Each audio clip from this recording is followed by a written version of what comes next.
আজ আমাদের শেষ যাত্রা তোমার সাথে প্রিয়। স্মৃতির প্রতিটি রাস্তা, প্রতিটি মুহূর্ত মনে থাকবে চিরকাল। বিদায় জানাই এই ছোট্ট কিন্তু অমূল্য সাহচর্যকে। ভালো থেকো যেখানেই থেকো। প্রতিবারের মতো সকালবেলায় আমরা আগে গাড়ি এরকম ভোরবেলায় বার করে আগে তেল ভরে নিই। তবে এইবারে ঘোরাটা একটু অন্যরকম। এইবারের যাত্রাটা হয়তো আমাদের কুইডের সাথে শেষ যাত্রা হতে চলেছে। হঠাৎ প্ল্যান আমাদের, কোথায় যাব, কিভাবে যাব, কোনো প্ল্যান কোনো আমাদের প্রি প্ল্যান ছিল না জিনিসটা। আমরা জাস্ট গাড়িতে সকালবেলা তেল ভরে নিয়েছিলাম, আর বন্দিতা এখন গাড়ি চালাচ্ছে। তা আমরা এখন রওনা দিলাম শান্তিনিকেতন, বোলপুরের দিকে। প্রথমে আমাদের কনফিউশন ছিল যে আমরা পুরুলিয়া যেতে পারি বা আমরা বাঁকুড়া যেতে পারি, কিন্তু কারেন্ট বর্ষার সিচুয়েশন অনুযায়ী পুরুলিয়াটা একটু রিস্কি হয়ে যাচ্ছে অযোধ্যা পাহাড়ে। তাই আমরা পুরুলিয়া ক্যান্সেল করলাম। কোথায় যাব কি করব করতে করতে হঠাৎ করে মাঝরাতে ঠিক হলো চলো তাহলে সেই পুরোনো মন্দারমণি। কিন্তু মন্দারমণি তো আপনাদের সাথে শেয়ার করে ফেলেছি, আপনাদের মন্দারমণি দেখিয়ে ফেলেছি। তা সেই কারণের জন্যই আমরা ডিসাইড করলাম চলুন আপনাদের একটা নতুন জায়গায় ঘুরিয়ে নিয়ে আসি। তা আমরা যাচ্ছি এখন বোলপুর শান্তিনিকেতনে।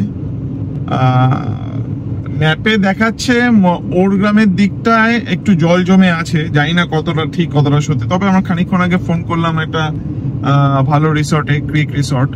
তা ওরা আমাদের ফোন ধরলো, এত সকালে ফোন ধরে বললেন যে আপনি আরামসে আসতে পারেন, রাস্তাঘাট ঠিক আছে, কোনো অসুবিধা নেই কোনো। তা আমরা এখন সেই উদ্দেশ্যে রওনা দিচ্ছি। আর যেতে যেতে সুন্দর সুন্দর পথ দেখাবো, সুন্দর সুন্দর কথা হবে, গল্প হবে। চলুন আনকার সম্বন্ধিত নতুন একটি ভ্লগে আপনাদের সবাইকে স্বাগত জানাই। এইখানে আমরা সুন্দর সুন্দর ডেস্টিনেশন আপনাদের দেখাই, সুন্দর সুন্দর জায়গা দেখাই, সুন্দর জায়গাভাবে ঘোরাই। আমাদের কার ব্লগ থেকে শুরু করে এছাড়া বিভিন্ন ডেস্টিনেশন ব্লগ সমস্ত কিছু এই চ্যানেলে পাবেন। আর এই হচ্ছে কাঁচাপাড়ায় ব্রিজটা তৈরি হয়ে গেলে কিন্তু মারাত্মক হয়ে যাবে, ডাইরেক্ট জাগুলির সাথে কানেক্টেড হয়ে যাবে। আর আমরা এই সাইডটা দিয়ে এখন যাচ্ছি। গুগল ম্যাপ বলছে 3 ঘন্টা 21 মিনিট লাগবে, 141 কিলোমিটার, আর 8:40। এখানে কিন্তু ভালো মতো রোদ উঠে গেছে, সুন্দর এখানে রোদ, আর এই সোনালী আকাশ কিন্তু অপূর্ব লাগছে। আর হ্যাঁ, একটা নতুন জিনিস, এই একটা নতুন আমরা ফ্রেশনার ইউজ করছি।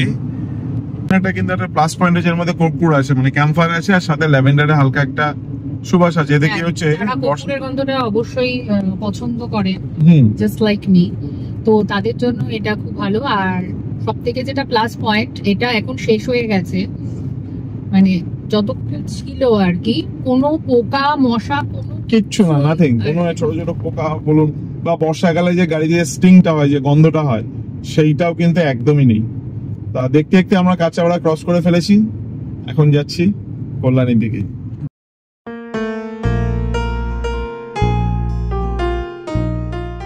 ব্রিজ থেকে নেমে এরকম ডাইভারশন দিয়ে আমরা এখন ঈশ্বরগুপ্ত যে ব্রিজটা আছে, ঈশ্বরগুপ্ত সেতু আমরা যাব, এখন ক্রস করছি। এখানে কিন্তু আপনাদের ছোট টোল দিতে হয়, যেটা জানি না আইনত সম্মত কিনা নাকি জানি না, দেখতে হবে। আমরা এখানে 10 টাকার একটা টোল হয়, সেটা দিয়ে দিয়েছি। কিন্তু পাশে একটা নতুন ব্রিজ হচ্ছে, সেই ব্রিজটা চালু হয়ে গেলে মনে হয় না এই টোলটা থাকবে। ব্রিজের কাজ কিন্তু অনেকটা এগিয়ে গেছে, তা দেখা যাক। আমি যত জানি যে টোল ব্যাপারটা এটা সম্পূর্ণ হচ্ছে গিয়ে ফাস্ট্যাগের থ্রু দিয়ে করতে হবে।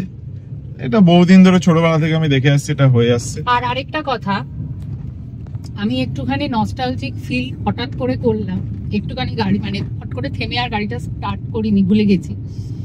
তার কারণটা হচ্ছে, ঠিক এই রাস্তাটা দিয়ে আরো জনবহুল অবস্থা যখন ছিল, বিকেল বেলা আমার গাড়ির হাতে করি, এই গাড়িতে আমার হাতে করি, আমাকে যিনি গাড়ি শিখিয়েছিলেন তিনি এই রাস্তাটাতে বিকেল বেলা আরো যখন জনবহুল ছিল তখন তিনি শিখিয়েছিলেন। তো ওইটা ভাবতে ভাবতে হঠাৎ করে বলছে কি চল, হ্যাঁ হ্যাঁ যাচ্ছি। আমি ওই ফেজে চলে গেছিলাম যে আমাকে যিনি শিখিয়েছিলেন তিনি বলবেন চলো ক্লাসটা আস্তে আস্তে চাললো। ঠিক আছে, ফিলিং গুড। আচ্ছা, আরেকটা কথা বলে রাখি, এই ব্লগে হয়তো আমাদের ভয়েস অতটা আপনাদের ক্লিয়ারলি শুনতে পাবেন না, কারণ আমরা ব্লগিং এর জন্য আমরা যে মাইকটা ইউজ করি, সেই মাইকটা অলরেডি খারাপ হয়ে গেছে, তাই আমরা সেটা সার্ভিস সেন্টারে পাঠিয়েছি। সপ্তাহখানেক উপরে হয়ে গেল। আর আমাদের ব্যাকআপ মাইক একটা নতুন কিনেছি, জাস্ট কয়েকদিন হলো, কিন্তু বললাম না তাড়াহুড়োর চোটে এরকম একটা প্ল্যানিং এর জন্য আমরা আনিনি। আমাদের ব্যাগে যে মাইকটা থাকে মানে যেটা আর কি মেন মাইক, সেটা সার্ভিস সেন্টারে চলে গেছে। আপনারা হয়তো হিমাচলের ভিডিওগুলো দেখে বুঝতে পারছেন যে আমাদের অনেক ভয়েস ওভার দিতে হচ্ছে, আপনাদের সাথে কানেক্ট করছি না ডিরেক্ট ক্যামেরাতে। অ্যাকচুয়ালি কি হয়েছিল, সেইখানে আমাদের ক্যামেরা মানে মাইক খারাপ হয়ে গেছিল। তা যাই হোক, মাইক সার্ভিস সেন্টারে আছে, আসবে, দেখা যাক।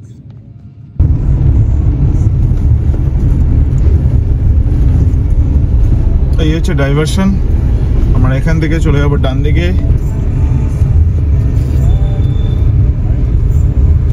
ফ্লাইওভারটা দিয়ে সোজা ডানকুনি দিকে চলে যেতে পারবেন আপনারা। আমরা ফ্লাইওভারের দিক থেকে বা দিক থেকে নিচে নেমে গেছি, আমরা এইভাবে যাচ্ছি। আমরা ফ্লাইওভারটা নিয়ে নিই, আমরা এখান থেকে যাবো মগরার দিকে। তা চলো, যাত্রাপথে আরো সুন্দর সুন্দর যা জিনিস দেখতে পাবো আপনাদের দেখাবো। আর ভিডিওগুলো ভালো লেগে থাকলে please like, share, comment, subscribe করতে একদম ভুলবে না। আপনারা বন্ধুদের সাথে অবশ্যই শেয়ার করবেন, ভিডিওগুলো খুব ভালো লাগবে আমাদের। এই জায়গাটার নাম হচ্ছে গিয়ে আলী খোজা। আমরা এখন যে রোডটা আছি, এই রোডটা সোজা ধরে কিন্তু যাওয়া যেতে পারে। এই রোডটা সোজা ধরে গেলে আপনাদের টোল দিতে হবে না, কিন্তু রোডটা আমরা অ্যাভয়েড করবো। আমরা এই রোডটা নেবো না, কারণ কি সকালবেলা বাজার বসবে, প্রচুর ইয়ে করবে। আমরা একটু সন্তুষ্টভাবে চালাবো। আমরা NH-19টা ধরবো, এখান থেকে বাহাতে একটা রাস্তা আছে, সেই রাস্তা দিয়ে NH-19 ধরবো। ম্যাপে দেখাচ্ছে, দেখুন আমরা 3 ঘন্টার মধ্যে পৌঁছে যাব। আর সোজা রাস্তা নিলে মোটামুটি প্রায় 50 মিনিটের কাছাকাছি এটা হচ্ছে টাইম এক্সট্রা নেবে। 47 মিনিট স্লোয়ার, কারণ কি সকালবেলা দিকে এখানে বাজার বসে, রাস্তাটা সিঙ্গেল লেন, এই হচ্ছে ব্যাপার। চলুন যাওয়া যাক। সামনে প্রচন্ড জ্যাম, আসলে বাজারগুলো সমস্ত গোছ কাজ সমস্ত কিছু চলছে, ওনাদের কাজ ওনাদের করতেই হবে। তো ঠিক আছে, আমরা টুকটুক করে এই রাস্তাটা কভার করে এগিয়ে যাব। এখানে অ্যাটলিস্ট জল পাইনি আমরা, আমাদের যেতে হবে হ্যাঁ ডান দিকটায়। অ্যাকচুয়ালি এই ভোরবেলা এইসব রাস্তা দিয়ে যাওয়ার প্রবলেমটা হচ্ছে, সেটা হচ্ছে প্রচন্ড 407, তাই তো? একদম। অ্যাকচুয়াল কি হয়, এই সময় ভোরবেলার দিকে এখানে বিভিন্ন জায়গায় হাট বসে, বাজার বসে, তা বিভিন্ন জায়গা থেকে মালপত্র আসে না, তা এগুলো ম্যাক্সিমাম 407-এ আসে। আর এরা না খুব মানে অতটা কেয়ারফুলি গাড়ি চালায় না, কেন এদের গাড়ি অলরেডি অবস্থা খারাপ, ঝুরঝুর হয়ে থাকে। প্রাইভেট কারে তার কষাগুত লাগবে, এদের কিছু যায় আসে না। তা এটা হচ্ছে একটা ব্যাপার। তাই জন্য বলবো একটু ভোরবেলার দিকে আসুন, কে যখনই আসুন না কেন, এই ধরনের গাড়িগুলোতে একটু বেঁচে একটু সাবধানে চালাবেন। আর রাস্তাটা সৌন্দর্যটা আপনারা একবার দেখুন, মানে এই রাস্তার সৌন্দর্য কিন্তু খুব দারুণ। সিঙ্গেল লেন রাস্তা, সরু হলো, রাস্তার কন্ডিশন কিন্তু খুবই ভালো এই মুহূর্তে। তা আর আকাশটা মানে খুব সুন্দর লাগছে, যদিও এখানে কিন্তু প্রখরই বলতে পারেন যে 6টা বাজেনি, আমি বারবারই বলছি এখনো 6টা বাজেনি। রোদের কিন্তু তেজ ভালোই, আশা করি এরকমই রোদের তেজটা থাকুক। বৃষ্টি হলেও ড্রিজলিং ঠিক আছে, বাট যেন খুব বেশি হেভি বৃষ্টিটা না হয়। হেভি বৃষ্টি হলে কি হবে, হয়তো আপনাদের শান্তিনিকেতনে প্রপার ঘুরিয়ে দেখাতে পারবো না। ও হ্যাঁ, আরেকটা কথা বলে রেখে, হয়তো শান্তিনিকেতনে আপনারা দেখবেন আমরা হয়তো লোকাল ট্রান্সপোর্ট ইউজ করে ঘুরছি। তার মেইন কারণ যদি কিছু হয়ে থাকে, সেটা হচ্ছে ওগুলোর খুব ভিড় ওই এলাকাতে, এত টোটো, এত কষ্ট করে, তখন আর ইচ্ছা করে না গাড়ি চালাতে, এত সুন্দর রাস্তাতে যাতায়াত করা। তাই হয়তো হতে পারে আমরা ওখানে ঘোরাফেরা। গ্রামের মানুষ কি সুন্দর ভাবে ঝাড় দিচ্ছে, আমাদের সব জায়গাতে সব প্রায় বলতে গেলে বিলুপ্তের পথে। 1-2 দিন ভালোই লাগে গ্রামে কাটাতে, তারপরে আমাদের মানে যারা আমরা শহরের মানুষ, তাদের মনে হয় যেন বাবা এবার আবার আমাদের কাজের একটা প্রেসার থাকে না, প্রচুর কাজের প্রেসার। আমরা এই ট্রিপেও ল্যাপটপ নিয়ে যাচ্ছি, আমাদের অফিস জানে না যে আমরা যাচ্ছি, ঠিক আছে? তাই বেশি দিন থাকলে এখানে নেটওয়ার্ক একটু সমস্যা, এই সমস্যা, কিন্তু এই টুকটুক করে সময়টা বের করে নিতে হচ্ছে। আর সেই আনন্দগুলো আপনার সাথে শেয়ার করতে চাইছি। তাই জন্য আপনাদের কাছে বারবার একটাই কথা বলি, ভিডিওগুলো একটু লাইক, শেয়ার, সাবস্ক্রাইব করে দেবেন। বেশি তো অসুবিধা হয় না সাবস্ক্রাইব করতে। আপনারা অনেকেই প্রচুর ভিডিও দেখেন, কিন্তু সাবস্ক্রাইব খুব কমই হয়। তাই আমাদের কাছে আমাদের একটা বিনীত নিবেদন আপনারা প্লিজ সাবস্ক্রাইব করে দেবেন। ভোরবেলা এই গ্রামের পরিবেশটা অসাধারণ লাগছে দেখতে। আমরা কাঁচ নামিয়ে নিয়েছি একটু মুক্ত বাতাস নেওয়ার জন্য। এত রাস্তা ধরে বোলপুরের দিকে যাওয়ার হাওয়া স্পর্শ, মনে হচ্ছে সবকিছুই নতুন। প্রিয় কুইডের সাথে এই যাত্রা স্মৃতির পাতায় লেখা হয়ে থাকবে চিরকাল।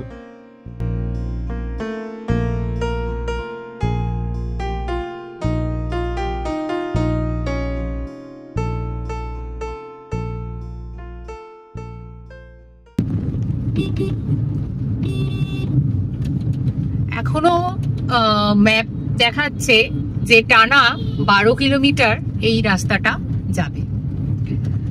রাস্তাটা ওয়ান ওয়ে এবং গাড়িটা একটু সাবধানে চালাবেন, কেন একটু রাফ চলে আর অবশ্য করেই একটু হর্ন বা একটু মেনটেন করে চলবেন, কেন ফটফট করে রাস্তা পারাপার হয়ে যায়। আর 407 গুলো থেকে একটুখানি সাবধানে চালাবেন, কেন ওরা যখন তখন ঘাড়ের ওপর চলে আসছে। আর সবকিছুই ভালো। রাস্তার সৌন্দর্য নিয়ে নিশ্চয়ই আমাকে মুখে কিছু বলে দিতে হবে না, আপনারা দেখেই বুঝতে পারছেন রাস্তার সৌন্দর্যটা কতখানি। এই জায়গাটার নাম হচ্ছে জায়ের। রাস্তাটা একটু এবড়ো খেবড়ো, খুব বেশি সমস্যা হচ্ছে না, বর্ষার জন্য হয়তো সেইটুকু এবড়ো খেবড়ো হয়েছে। অবশেষে আমরা NH-19 এর কাছাকাছি চলে এসেছি। ম্যাপ বলছে মাত্র 200 মিটার।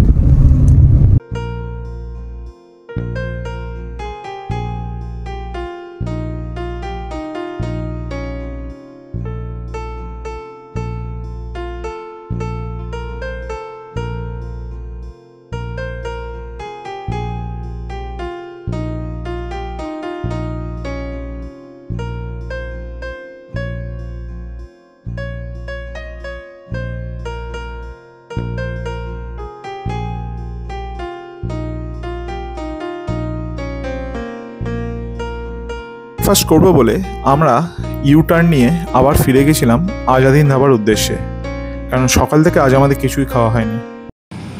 তো আমরা চলে এসেছি এখন আজাদিন ধাবাতে। আমরা এবার প্রথম কাস্টমার সকালে। এই যে আমাদের গাড়ি এখানে পার্ক করে রাখা হয়েছে। এই হচ্ছে NH-19 আর বন্দিতা অলরেডি বোধহয় ভেতর ঢুকে গেছে, বন্দিতা বসে আছে। এটা প্লাস পয়েন্ট হচ্ছে ওয়াশরুমটা অন্যান্য ইয়ের তুলনায় অনেকটা পরিষ্কার। দেখা যাক ভেতরে কি কি পাওয়া যায়। পৌঁছে নিচ্ছি, কেন আমাদের মাইকটা আমরা এক্সট্রা যে মাইকটা যেটা অমরনাথে ইউজ করেছি সেটা আমরা ক্যারি করতে ভুলে গেছি। আর মেন মাইক যেটা বললাম আগে, আমি সার্ভিস সেন্টার আছে, যার জন্য ভিডিওতে সাউন্ড হয়তো প্রপার আসবে না। চেষ্টা করবো আমরা যতটা আপনাদের বোঝানো যেতে পারে।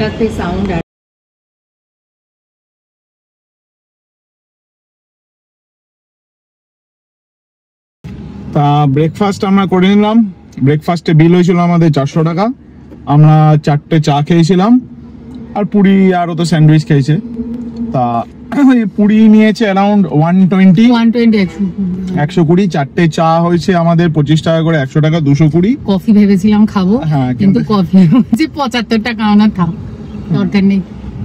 তাহলে হচ্ছে গিয়ে 220।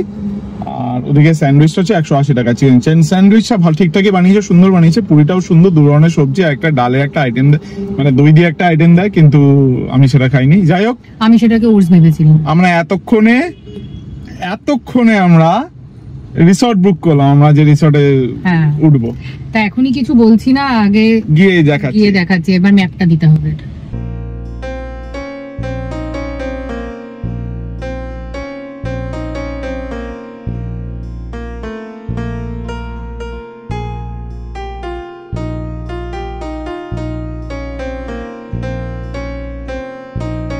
টোল আপনারা পেছনে দেখতে পাচ্ছেন, আমরা ক্রস করলাম। এটা হচ্ছে পালসিক টোল প্লাজা। তা কত কাটলো এখনো মোবাইলে মেসেজ আসেনি, মেসেজ আসলে আমি দেখাতে পারবো, আপনাদের বলে দেবো, অথবা ডেসক্রিপশন বক্সে লেখা থাকবে। এটা ছিল আমাদের যাত্রাপথে আজকে ফার্স্ট টোল। আমার মনে হয় একটা টোলই থাকবে, আর কোনো টোল থাকবে না। এখন অব্দি রাস্তায় কোনো ডাইভারশন পাইনি, এখন অব্দি রাস্তা খুবই সুন্দর। আর ম্যাপ আমাদের বলছে এখনো 1 ঘন্টা 40 মিনিট লাগবে পৌঁছতে। আমাদের অ্যারাইভেল টাইম দিয়েছে 9:53। আমরা যদি ব্রেক না নিতাম তাহলে আমরা 8টার মধ্যে আরামসে পৌঁছে যেতে পারতাম।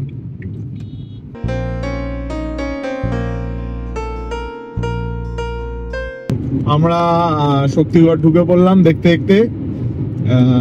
এখানে লেখা আছে ওয়েলকাম টু শক্তিগড়। আমরা রেকর্ড তুলতে পারলাম না, এইদিকে পড়েছিল কি করে তুলব। হ্যাঁ, কিন্তু এখন ওদের শক্তিগড়ের যে ল্যাংচা যে জায়গাগুলো, যে ল্যাংচা হাব, সেটা এখনো আসেনি, সেটা আসবে খানিকক্ষণের মধ্যেই। যেটা নিয়ে আমি লিস্ট ইন্টারেস্টেড। হ্যাঁ, ও লিস্ট ইন্টারেস্টেড, কিন্তু আমি এখন ইন্টারেস্টেড নই। আমি ফেরার পথে একবার ইন্টারেস্টেড অবশ্যই ভিজিট করতে পারি, তবে ফেরার মনে হয় না হবে। দেখা যাক, তখনকার ব্যাপার, তখন ব্যাপার। আমার যদি মুড না হয়, মুখ ভারী করে বসে থাকি, তাহলে বলে ছেড়ে দে। আসলে আমি খাই না, আমি খেতে পারি না মিষ্টি, একেবারেই খেতে পারি না, তার জন্য সেটা আমি ওকে ডিপ্রাইভ করবো না মিষ্টি খাওয়া থেকে, আমি অবশ্যই ওকে দেবো। আচ্ছা, আপনাদের যাদের শক্তিগড়ে ল্যাংচা খেতে ভালো লাগে বা এই জায়গাটা ভালো লাগে, প্লিজ তারা কমেন্ট বক্সে কমেন্ট করে দেবেন। আর কোন দোকানটা ভালো সেটা জানিয়ে রাখবেন, তাহলে ভবিষ্যতে পরে যখন আমরা আবার আসবো আপনাদের সাজেশন অনুযায়ী আমরা সেই দোকান থেকে ল্যাংচা ট্রাই করবো। আজকে কিন্তু সত্যি রাস্তায় প্রচন্ড মানে একটা জ্যাম মতো আছে, প্রচন্ডই জ্যাম, লরির মারাত্মক জ্যাম, প্রচুর প্রচুর প্রচুর আজকে লরির চাপ হাইওয়েতে। মানে গাড়ি যে ঠিক মতো যে স্মুথলি যে এগোবে, যে একটা মেনটেন করা স্পিড, সেটা একটু চাপের হয়ে যাচ্ছে, কেন একটু এগোতে না এগোতেই প্রচুর লরি চলে আসছে। হ্যাঁ, মাঝে মাঝে কিছু কিছু ফাঁকা স্ট্রেচ ছিল, সেগুলোতে আবার সুন্দর মেনটেন করা গেছে স্পিড। কিন্তু লরির প্রচন্ড জ্যাম, এবং মানে পাশাপাশি লেনে লরি, 3টে লরি একসাথে যাচ্ছে, এরকম একটা ব্যাপার। দেখতে দেখতে চলে আসলো সে শক্তিগড়ের বিখ্যাত ল্যাংচা হাব গুলোর মধ্যে একটা, যেমন এটা হচ্ছে ল্যাংচা কুঠি। এরকম এখন আস্তে আস্তে রাস্তার বাদিক ডান দিকে প্রচুর ল্যাংচার দোকান থাকবে, যেমন ওইদিকে আস্তে আস্তে মনে হয় একটা ডাইভারশন আসলো। আর এটা হচ্ছে আমাদের জার্নি আজ ফার্স্ট ডাইভারশন, আর এই ডান দিকে প্রচুর ল্যাংচার দোকান। তা চলো যাওয়া যাক। এই হচ্ছে ফার্স্ট ডাইভারশন, কাজ হচ্ছে এখনো, মানে এই ব্রিজটাও হয়ে গেলে আস্তে আস্তে পুরো NH-19 এর কাজ হয়ে গেলে কিন্তু খুবই ভালো হবে। কিন্তু আমার সবই একই লাগে, আমি প্রায় যতবারই এখানে এসছি না কেন 4-5টা দোকান থেকে ট্রাই করেছি, একই লেগেছে, সেম মোরাললেস, আমার সেরকম কোনো ডিফারেন্স মনে হয়নি। জানি না কেন, আমি ভুল হতে পারি। তবে ফেরার সময় এখানে একটা সাউথ ইন্ডিয়ান দোকান পড়ে, আমি নাম ভুলে যাচ্ছি, আমি দুবার এখানে স্টপ হয়েছিল, দুবারই এখানে খেয়েছিলাম। এদের কফিটা দারুণ করে এবং ধোসা এগুলো দারুণ করে। যদি ফেরার সময় টাইম হয়, যদি ফেরার সময় আমাদের তারা না থাকে কাজের, আমাদের যদি প্রজেক্ট সাবমিশন না থাকে, তাহলে আমরা একবার ট্রাই করবো এখানে একবার দাঁড়িয়ে করা। ছোটবেলায় ন্যাশনাল হাইওয়েতে গাড়ি চালানোর মজাটাই আলাদা, গাড়ির রাশ কম থাকে, তবে হ্যাঁ এই NH-19 কিন্তু লরির রাশ সবসময় থাকে। এই রাস্তায় একটা গাড়ি চালানোর একটা সুন্দর একটা এক্সপিরিয়েন্স হলো গিয়ে মজা, যেটা আমরা ফিল করলাম সেটা হচ্ছে ব্যারিকেড নেই রাস্তার মাঝখানে। সত্যি মানে বাকি কোলাঘাটে মানে ব্যারিকেডের চক্করে মাথা খারাপ হয়ে যায়। আগে মানে মন্দারমণি ব্লকটা যারা দেখেছেন, ফেরার সময়টা আমরা করিনি, মানে যখন আমি চালাচ্ছিলাম মানে ব্যারিকেড তো প্রচুর ব্যারিকেড, এবং 407 গুলোতে কিভাবে যায় ঘাড়ের ওপর দিয়ে, তার কোনো মানে কি বলবো, তার মানে ভাষা নেই আমার। ব্যারিকেড আমি ক্রস করবো কি, ডান দিকে সিগন্যাল দিয়ে আমি ব্যারিকেড ক্রস করতে করতে 407 এসে ঘাড়ের ওপর দিয়ে নিঃশ্বাস ফেলছে। প্রচুর ব্যারিকেডে কিন্তু আমার মনে হয় হাইওয়েতে আমাদের বেঙ্গল ছাড়া বোধহয় আর কোথাও এত বেশি ব্যারিকেড নেই। বহু গাড়ি চালাবার কিন্তু একটা খুব সুবিধা, আপনি মাঝে মাঝে বসে বিশ্রাম নিতে পারবেন, শরীর ক্লান্ত লাগলে ইয়ে করতে পারবেন, বিন্দাস চালিয়ে নিয়ে চলে যাবে। আর মাত্র বাকি হচ্ছে কি 60 কিলোমিটার, যেটা আমাদের যাও আজকে ঘুরিয়েছে ভোরবেলা থেকে সাংঘাতিক। মানে আমরা বললাম না ডিসিশন নিইনি, গরম হয়ে গেছে আমাকে, মানে আমরা হাইওয়েতে তেল ভরে ডিসিশন নিয়েছি কোথায় যাবো। পর্দা পর্যন্ত আমাকে গাড়িটাকে নিয়ে গেল, নিয়ে গিয়ে বলে এখানে দাঁড়িয়ে পড়, নে এবার ইউটার্ন নিয়ে নে। আমাকে সকাল থেকে, মানে সকাল বলা ভুল না, কাক ভোর থেকে আমাকে আজকে জ্বালাচ্ছে।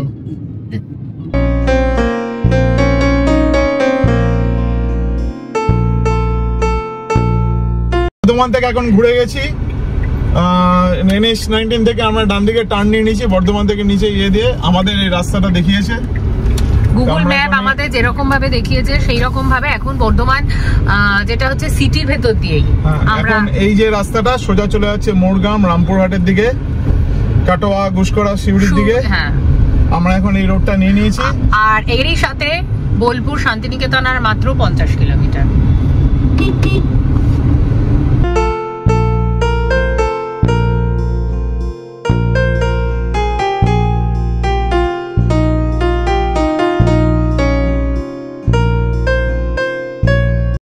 আপনারা যদি রাস্তাটা দেখেন, রাস্তার এখানে কিন্তু সারি সারি লরি প্রচুর দাঁড়িয়ে আছে। একই রাস্তাটা ন্যারো, তার মধ্যে এখানে এরকম ভাবে যদি লরি দাঁড়িয়ে পড়ে, রাস্তাটা আরো ন্যারো হয়ে গেছে। দিকে গাড়ি সত্যি একটা খুব আপনাদের সাবধানে চালাতে, যারা নতুন ড্রাইভার তাদের তো আমরা বলবো যে আমরাও নতুন, সত্যি কথা বলতে গেলে আমরা এখনো স্টিল লার্নিং ফেজে আছি। তো বলবো যারা একদম প্রথম যারা এখানে আসবেন তারা কিন্তু খুব সাবধানে ধীরে সুস্থে মাথা ঠান্ডা করে আসবেন, আর হাতে ধৈর্য থাকতে হবে। আপনার যদি ধৈর্য না থাকে তাহলে কিন্তু গাড়ি চালাতে মজা নেই। চলে আসলাম আমাদের ফার্স্ট রেলগেট ক্রসিং। কপাল ভালো। হ্যাঁ, বলতে যাচ্ছি না, বলো বলো। মানে কপাল ভালো যে রেলগেটটা আমরা খোলা পেয়েছি। এই রেলগেট যদি একবার বন্ধ থাকে তাহলে কম করে 45 মিনিটের আগে নিস্তার নেই। লাস্ট বার আমরা যখন এসেছিলাম তাই ওরকমই আধা ঘন্টা থেকে 45 মিনিট মতো আমরা দাঁড়িয়েছিলাম। আর কপাল ভালো এই রেলগেটটা আমরা খোলা পেয়েছি। অলরেডি একটা ট্রেন দাঁড়িয়ে আছে। এটা মনে হয় মালগাড়ি না? হ্যাঁ, এটা মালগাড়ি দাঁড়িয়ে আছে, সিগন্যাল নেই বলে। যাই হোক, আমরা বেরিয়ে যাই। এই যাত্রায় আমরা বেঁচে গেলাম। দেখুন, রেলগেটটা মনে হয় সবেই খুলেছে, খুবই জ্যাম লাগছে। এই রাস্তার কিন্তু একটা অপরূপ সৌন্দর্য আছে। আর এই রাস্তাটা হচ্ছে NH 114, এটাও একটা ন্যাশনাল হাইওয়ে। এই রাস্তাটার উপর এখন আমাদের প্রায় 40 কিলোমিটারের কাছাকাছি ওপর থাকতে হবে। আর আমাদের পথ বাকি আর মাত্র 46 কিলোমিটার। মানে এই রাস্তাটা শেষ হলেই আমরা পৌঁছে যাব হচ্ছে আমাদের ডেস্টিনেশনে, খুবই কাছাকাছি।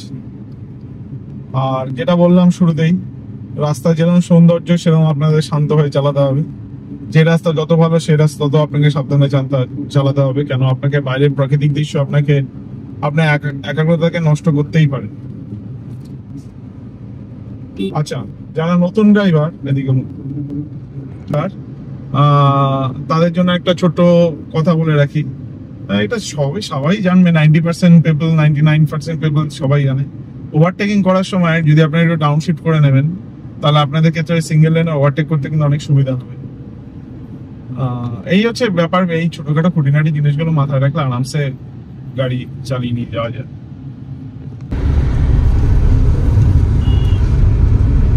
পার্টিকুলার এই রাস্তার এই জায়গাটাতে প্রচুর বাম্পার এবং রাস্তার কাজ চলছে টুকটাক করে, এবং রাস্তার অবস্থা একটুখানি করুন। বাট আবার রাস্তার যে নর্মাল ব্যাপারটা, যে সুন্দর যে মসৃণত্বটা, সেটা আবার একটু পরেই পেয়ে যাবেন আপনারা। এখানে কিন্তু স্পিড লিমিট 50 লিখে দেওয়া আছে, যদিও কোনো চেক নেই, কিছু নেই, কিন্তু আমার মনে হয় স্পিড লিমিটগুলো একটু মেনে চলা উচিত, তাহলে আপনাদেরই সুবিধা হবে। হলদি ব্রিজ আসছে সামনে, প্রচুর বাম্পার আছে।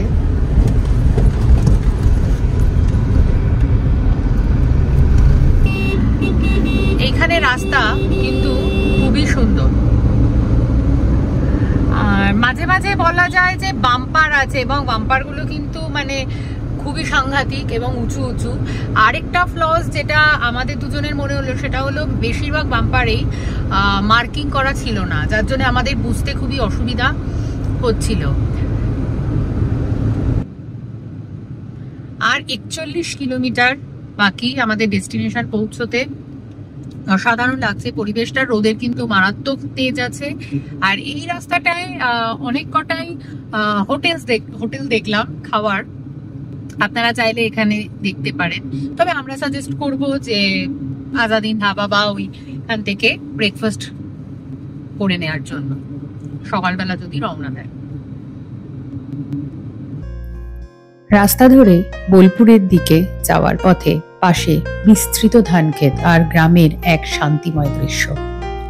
হাওয়ার স্পর্শ, সূর্যের আলোর খেলা, আর আমাদের কুইডের সঙ্গে এই যাত্রা যেন মনকে উড়িয়ে নিয়ে যাচ্ছিল এক অন্য পরিবেশে। অনেক এবড়ো খেবড়ো রাস্তায় চলতে চলতে খুব সুন্দর একটা রাস্তা চলে আসলো, দুধারে মাঠ, চাষ করছে, গাছ সামনে এইভাবে ঝুলে আছে। সত্যি সৌন্দর্যটাই আলাদা লাগে। আমরা চলে আসলাম ওর গ্রামে।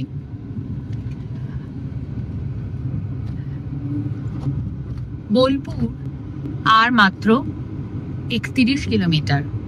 আমরা মোটামুটি আর ওই 40 থেকে 45 মিনিটের মধ্যেই পৌঁছে যাব। প্রতি মুহূর্তে, প্রতিটি বাঁক সবই ছিল এক অদ্ভুত নতুন অনুভূতি। এই স্মৃতিময় যাত্রা আমাদের মনের মণিকটায় থেকে যাবে আজীবন। এই রকম বাম্পার গুলোর কথাই বলছিলাম, মানে হুটহুট করে চলে আসছে। বোলপুরের অসীম ধান ক্ষেতের পাশ দিয়ে আমরা চলছি। চারদিকে ছড়িয়ে থাকা সবুজের সমুদ্র চোখে চোখে ছায়া ফেলে। বাতাসে চলছে ধানের তৃণ, যেন শান্ত সমুদ্রের ঢেউ। সূর্যের আলো ধান ক্ষেতের উপর খেলা করছে, প্রতিটি শস্যকণাকে উজ্জ্বল করে তুলছে। মাটির মৃদু গন্ধ আর ধানের মিষ্টি সুবাস বাতাসকে ভেসে নিয়ে যাচ্ছে। জায়গাটার নাম ঘুষকরা নিউ টাউন। এখানে রাস্তাটা প্রচন্ড জ্যাম থাকছে, লোকালয়ের ভেতর দিয়েই বাজার, দোকানপাট সমস্ত কিছু। আর এখানেই হচ্ছে রটন্তী কালীতলা, দেখতেই পাচ্ছেন ডান দিকে।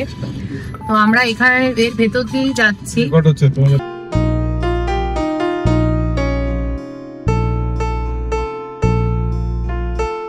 মানে ভারী বর্ষণ হলে হয়তো রাস্তার কন্ডিশন খানাখন্দ হয়ে যেতে পারে। খুব ভালো যে রাস্তার কন্ডিশন সেটা আমরা বলছি না, আজকে ভালো, মানে এরকম থাকছে, খারাপ হতেই পারে। বাকি আর 20 কিলোমিটার, আধ ঘন্টায় আমরা পৌঁছে যাব। 20 কিলোমিটার রাস্তাটা পুরো আমাদের রিসোর্ট অব্দি দেখাচ্ছে। আমরা কোন রিসোর্ট বুক করেছি এখনো পর্যন্ত কিন্তু আপনাদের বলিনি, আমরা একেবারে পৌঁছে গিয়ে আপনাদের সামনে ডিসক্লোজ করব, যেটা কিনা আমরা আজাদিন ধাবায় বসে বুক করলাম।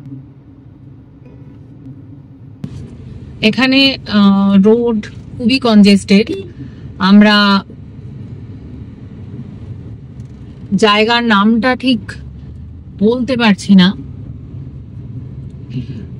গলিগ্রাম পার করে গেছি, গলিগ্রাম পার করার পরে একটু এগোতেই মানে জায়গাটা এসে পড়লো এবং খুবই কনজেস্টেড, কেন লোকালয়।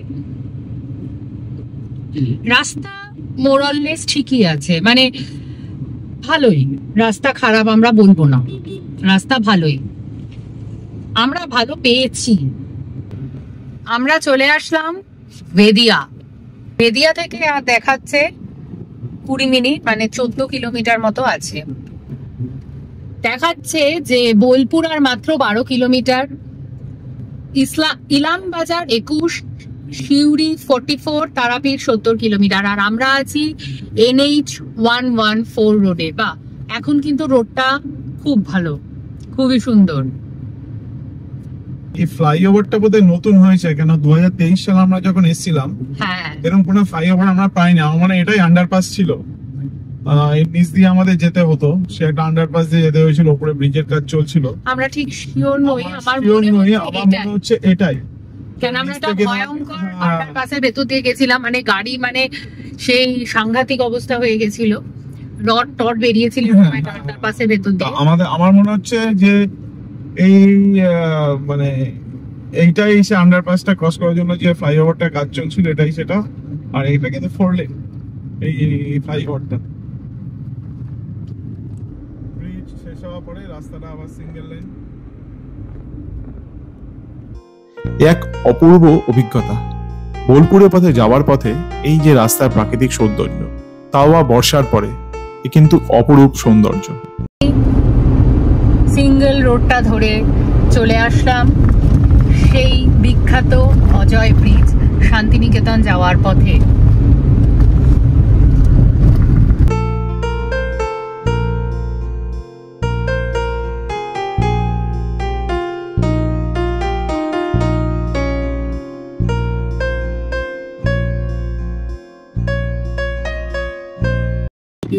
অজয় ব্রিজ ক্রস করে আমরা এগিয়ে চলেছি বোলপুর শান্তিনিকেতনের দিকে।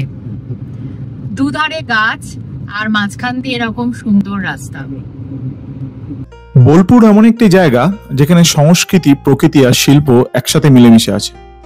শহর জুড়ে শান্ত সবুজ মাঠ, ঐতিহ্যবাহী বাংলার বাড়ি এবং স্থানীয় বাজারের রঙিন জীবন্ততা চোখে পড়ে।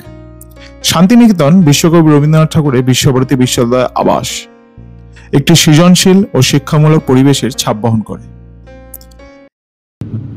আমরা বর্ধমান পৌরসভা শেষ করে এবার বোলপুর পৌরসভায় প্রবেশ করলাম, আর 350 মিটারের মধ্যেই আমরা বোলপুর রোডেও উঠে পড়ব।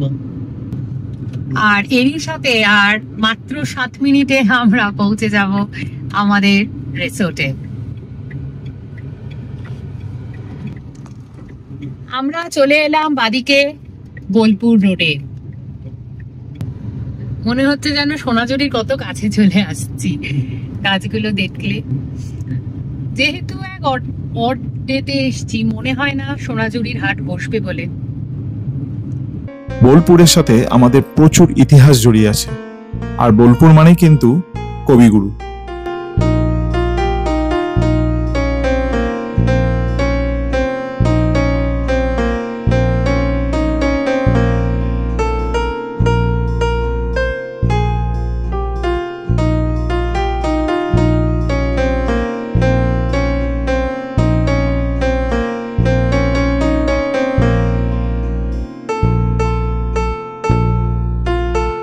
বুকিং এর জায়গা হলো যেখানে আমরা থাকছি, সেটা হচ্ছে অরণ্য রিসর্ট।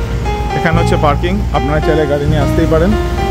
এবং একটা খুব মজাদার জিনিস, একটা ইভি চার্জ দেওয়ার ব্যবস্থাও কিন্তু এখানে আছে, সুতরাং যাদের ইভি আছে তাদের কোনো অসুবিধা নেই।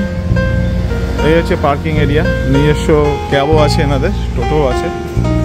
আমরা এখন রিসেপশনের দিকে যাচ্ছি।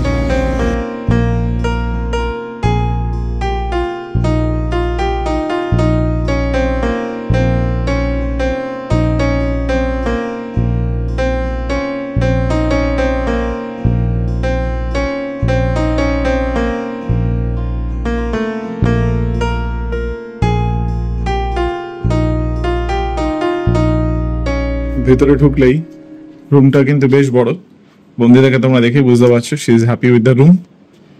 তা এই হচ্ছে বেড, খুব সুন্দর একটা বেড, কুশন মোটামুটি মানে যথেষ্টই নরম, আবার মিক্সড। এখানে একটা এরকম বড় একটা মিরর আছে, সুন্দর লেগেছে কাঠের এই জিনিসটা। হ্যাঁ, এখানে আমাদের রুম নাম্বার মেনশন করা আছে, মানে কাঠের এই জিনিসটা খুব ইউনিক লেগেছে। এখানে একটা সুন্দর বসার জন্য একটা চেয়ার মতো আছে, এখানে আরো দুটো চেয়ার আছে, এত বড় একটা মিরর আছে, টিভি আছে যেটা আমরা দেখি না। আর রোদ আমরা যাব না, এটা খুলে আমার একটা টেরেস পাওয়া যাচ্ছে, সেটা একটুখানি রোদ কমলে আমরা অবশ্যই করব। যেটা আমার পক্ষে সব থেকে বেশি ভালো লাগছে, suitable for our work from home. একদম, আমরা এখন চুপচাপ ফ্রেশ হয়ে কাজে বসে পড়বো। দুটো ল্যাপটপ নিয়ে রুমে এসি, ফ্যান আর ওয়াশরুমটা একবার দেখে নিই। এছাড়া এখানে ব্যাগ রাখার একটা জায়গা আছে, ওরা কিছু শুজ দিয়েছে। আর কিন্তু এই হচ্ছে কভার। বন্ধুরা কি বলছে শুনুন। রুম কিন্তু প্রচন্ড স্পেশিয়াস, রুমে অনেকটা জায়গা এবং রুম ভীষণ ভাবে সাজানো।